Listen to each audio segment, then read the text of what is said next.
Hey, good morning, my friends. Today is Tuesday, October 8th, 2024. I, of course, am here with Originator Success here with your daily mortgage rate update, the only place on the web where you get to join me live each and every day, 9:30 a.m. Eastern Time, like Mallory Fotiadis. Good morning, Mallory. I am broadcasting to you live here on Facebook and on YouTube. The show best enjoyed live as you interact with me and are here to join us. However, if you are watching on the replay, don't forget to give me a hashtag replay in the comments. Let me know that you were here. I appreciate you doing that. Also, feel free to jump ahead. But either way, don't forget to smash the like button, tag an Hello friend, share us in a group. If you'd like to sign up for our email lock advice, you can do so at www.ratelockadvice.com. You can sign up for our text alerts at www.ratetextalerts.com. You can get a free reminder, no charge, just reminding you that I'm going live every morning at hmmr.io/reminder. Last but not least, go check us out at originatorssuccess.com. Find out how we help you get loans from Google and social media. All of that said, let's go ahead and say hi to the live folks. Who do we got here this morning? And let's see what we've got. So first one on was Ms. Mallory Fotiadis. Good morning, Ms. Mallory. Hope you are having a fantastic day. Even bad days can be good days, right? Kind of, maybe. I don't know. Hope you are having a good day. Amy Blaser, good morning. Ron Siegel, great to see you, sir. Today is National Fluffernutter Day. Peanut butter and marshmallow cream sandwich. Marshmallow cream, of course, being fluff. If y'all know, a little jar fluff. I'm not a huge fan, but tastes pretty good. I don't know about having it on bread, though. Peanut butter and fluff is good, but having it on bread as a sandwich is kind of odd. But then again, is it really that different than peanut butter and jelly? Probably not. Megan Lindbergh, good morning. Monica Dinkins. Let me know in the comments, by the way. Anybody like fluffernutters? Is that anybody's favorite? Let me know in the comments if you like your fluffernutters. Me, I could pass. I don't think I've had one in a decade, but I do like peanut butter and jelly. Megan Lindbergh, good morning. Monica Dinkins. Randy Tico, giddy up, sir. Yeehaw. Angela Walters, great to see you. Brandy Brickler. Hope all is well in Texas. James Mahan, thank you for joining us over there on the YouTube. Please make sure you go ahead and, Mr. Mahan, click that thumbs up thing over on the YouTube side. Mark Preston and Mark Clark, thank you for marking us here. Monica said no, thank you. She's not doing the fluffernutter. I'm with you. Right? That's a sweet. She's skipping that one. Nicole Semerad, good morning. Colin Jordan, Jill Murray. Alan Murray. I don't know if you use both. Alyssa, good morning. Mallory Fotiadis. You eat the fluffernutters? Hey! Tim Klyla, good morning. Yasmin Martin, great to see you. Deb Dickinson. Wonderful to have you here as well. All right, my friends, let's get into the good stuff. Let's talk about what happened over the last couple of days, where we're at, and all those things here. So first things first, let's just quick recap. Where have we been? Taking a look at this over the last 5 days is probably a very clear indicator, right? Mortgage-backed securities back on October 2nd.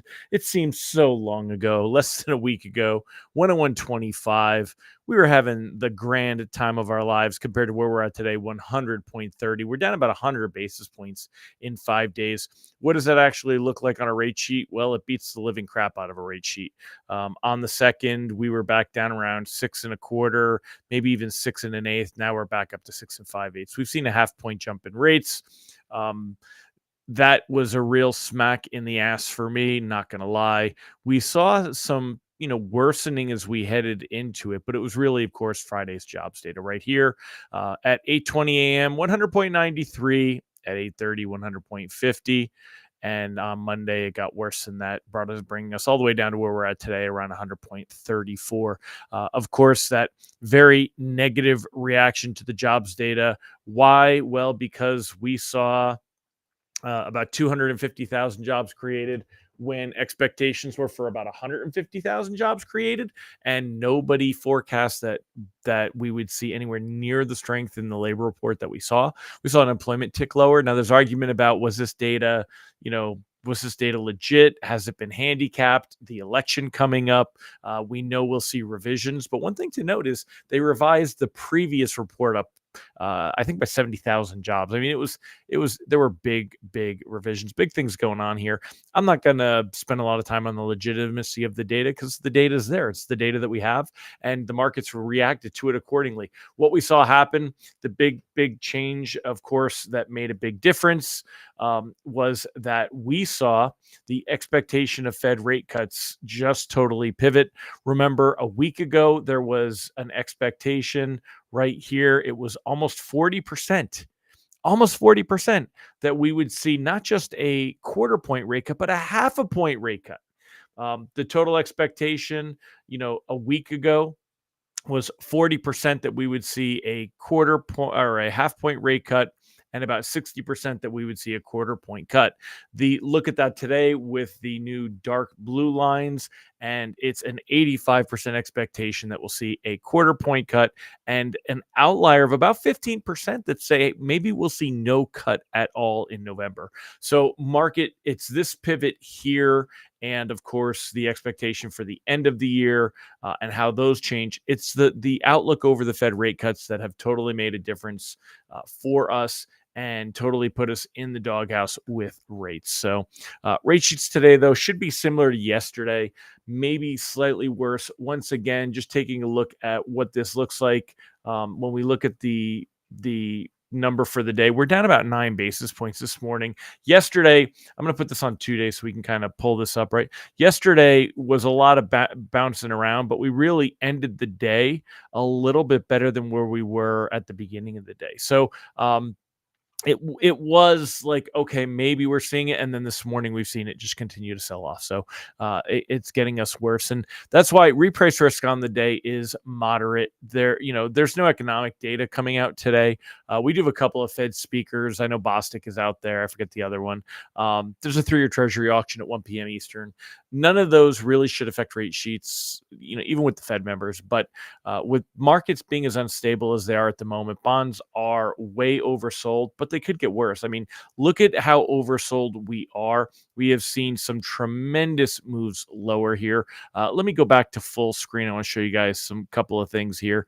Let me hide this. Let's make this pop up here. Okay, so taking a look, let me just shrink this down a little bit so we can get a clearer picture. I mean, we have not seen mortgage-backed securities this low since back in August. Look at August 8th. We actually happen to be exactly where we're at today. Now, this is not arguably a support level. It's more like poetic irony. If we were to see a reversal, it would be cool. Remember, that came after jobs data showing much different story. Look at the green candlestick that we saw here. Right? Look at the green candlestick that we saw here after that jobs report. This was in August. And then on Monday, we had like some of the lowest rates that we had, right? If you remember, when we go back to that rate sheet, it was like 6.10. And then within a day, they jumped and we lost that ground. So we opened extremely well with bonds. And then we actually came up weeks later and matched that number and beat it. And then now we are back to where we were right here before that jobs data. And you can see this day it was 100.38. This one's 100.30. We actually are right around that same level. It would be poetic if we were to see a bounce here and see things kind of improve. Remember, though, all of this, improving rate here just got wiped away. Bonds are way oversold right here. And what this normally points to is when you're this oversold, again, look at this as more gradual, and we were looking for a bounce. I was looking for the jobs data to actually, restore order and help us see a bounce here. Instead, it totally was swept the leg. That's the Karate Kid reference. I know some of you know that. Don Elbert, remember the Karate Kid? Sweep the leg. This swept the leg, right? And has totally wiped us out. And it's what made me so wrong in my forecast. I have been in a floating stance because I said rates are going to, move lower. It's not going to be immediate, but as time goes on, that was the way everything was going. There was no expectation that we would get blindsided with a sick, crazy jobs report. Even if we saw the jobs report come in and it wasn't nearly as strong as it showed to be, we would have seen a little bit of worsening, and then we would have seen some recovery. And rates would be right back where they were. Again, I totally own the fact that I was dead wrong on suggesting floating into this one, because I was not expecting, as was no forecaster, to see anywhere near the jobs data. And honestly, I do think that it's been manipulated. I don't know how. I'm not buying it, man. Boots on the ground, people unemployed. I don't know. I just, it's where we're at. So 10-year treasury yield 4.05. This is important to note. Let me put this on full screen. I want to show you guys something here. So when we look at the 10-year treasury yield, we are looking at being close to this green line as the 100-day moving average. It's at 4.07. That is a strong technical support level. Now, remember, the 10-year treasury yield moves higher, and that's worse. We want to see it move lower. When we look at the bonds in this other chart, we want bonds to move higher to get better, and they get worse when they move lower. So as we push up, we have not seen this 10-year break above the 4.0 mark since back in July.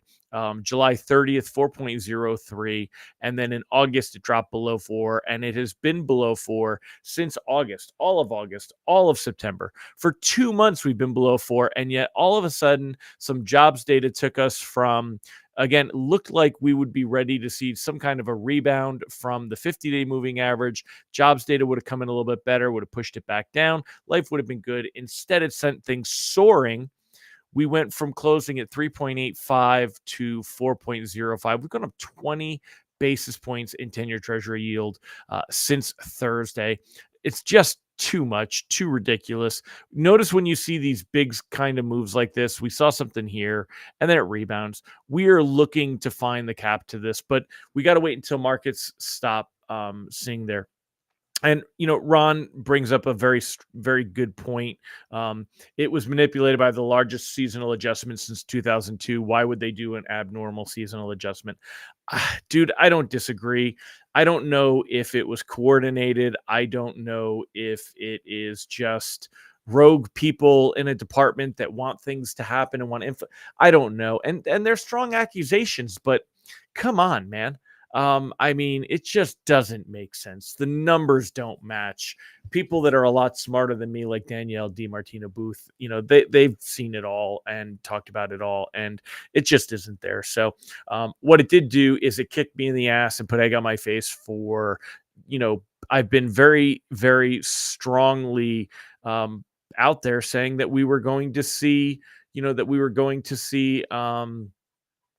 Ron, I'm probably going to have to pony up and pay for her full service. Can you please just send me today's? I'd like to read today's and make my decision. I read so many other things. I didn't put, it's not necessarily the money. I mean, I spent thousands already on this stuff. So, but it's just one more thing to read.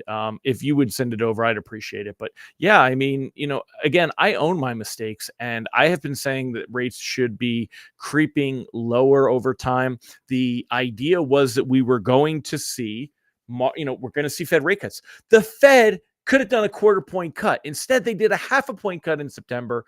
And then now all of a sudden, which again, that was more than what was expected up to about a week before. Markets and when we were looking at forecasts, they were not looking for that. And then I didn't think we would see half point cuts. I figured we'd see quarter point cuts, but just the fact of where the market is, where they're putting, rates and different things right now, where they're putting, all this, we're going to get the CPI inflation report.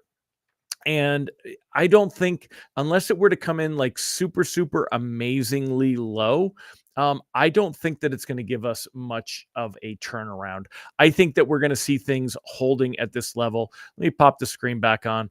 I know that actually, let me make it full screen so you guys can see it a little better, right? So, and here I'll throw, every time I change screens, it likes to take this off. So I'll throw this at the bottom. I am still cautiously floating, but for a different reason this time. Even though it's the same thing, it's a different reason, right? Before, I really felt that we were going to see rates improve. When we look at Mortgage News Daily, using this as a reference point, and we look at, kind of where we were, right? We were at 6.25, dropping down to around 6 1/8.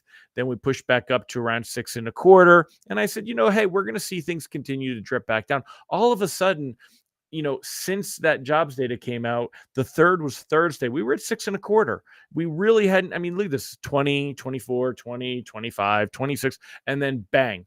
Now we're up a quarter point and another eighth. So we're up 3/8 of a point higher than that, a total of a half a point higher than the lowest levels here. And this was all because of the big swing in expectation of where we would be, here at the end of the year. The expectation a week ago, there was only a 30% expectation that we'd be at 4.25. That has jumped to almost 80% expectation.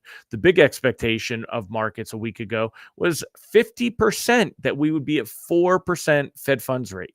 That's down to 10%. And now there was no expectation that we'd be at 4.5. Now there's an 11% expectation. It's just a big movement here, a big swing, and all of it, is basically this idea here. Fed's Muslim warns against easing too quickly, prefers patience, supported the half point cut, but further moves should be gradual. But yeah, gradual is a quarter point, but we figured we'd see them. So anyway, we'll see where markets are and how things settle down. There's also one more jobs report to come out November 1st. What scares me is that is right before the election on the 5th. So, will that jobs report come out and be another, crazy number? There's a lot of risk floating into it. It's a lot of risk now. So I know being an originator in these times is very difficult, and they're not easy conversations. Don't take on more responsibility than you should. I always get very down when my advice tends to have flipped around.